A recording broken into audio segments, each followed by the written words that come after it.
patuloy na nagsagawa ang Armed Forces of the Philippines Visayas Command ng nakatutok na operasyong militar at pakikipag-ugnayan sa mga komunidad sa buong Visayas ngayong Kapaskuhan. Ito ay sa kabila ng pahayag na inilabas ng Central Committee ng Communist Party of the Philippines New People's Army o CPP-NPA tungkol sa 4 na araw na tigil putukan na ayon sa kanila ay isinalang-alang ang nalalapit na Kapaskuhan at Bagong Taon. Ayon kang Lieutenant Colonel Israel Galorio, ang tagapagsalita ng AFP Visayas Command, ang tigil putukan na kanilang inanunsyo ay walang kinalaman sa pagdiriwang ng Pasko. Ngunit ito ay isang paraan lamang para mapakita ng grupo na may halaga pa rin sila sa mga tao at upang maipakita na aktibo pa rin ang kanilang mga aktibidad.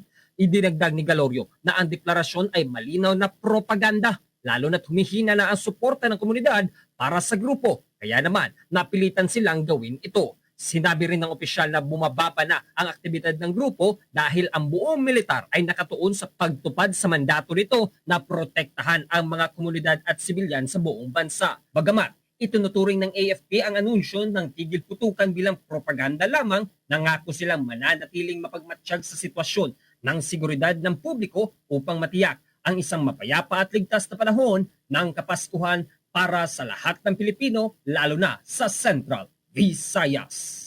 Itong pronouncement ng CPP-NP is nothing more than a propaganda. They are just trying to portray na meron pa silang significance sa community ngayon. But the truth is, alam naman natin na wala na silang suporta na kukuha sa masa. Irrelevant yung sinasabi nilang ceasefire, that's nothing but mere propaganda. Tuloy-tuloy yung ginagawa naming focus military operation. Mula rito sa Bombo Radio Cebu, ako si Bombo Canapo. Ito ang Bombo Radio Philippines, the #1 and most trusted source of news and information. Basta Radio, Bombo!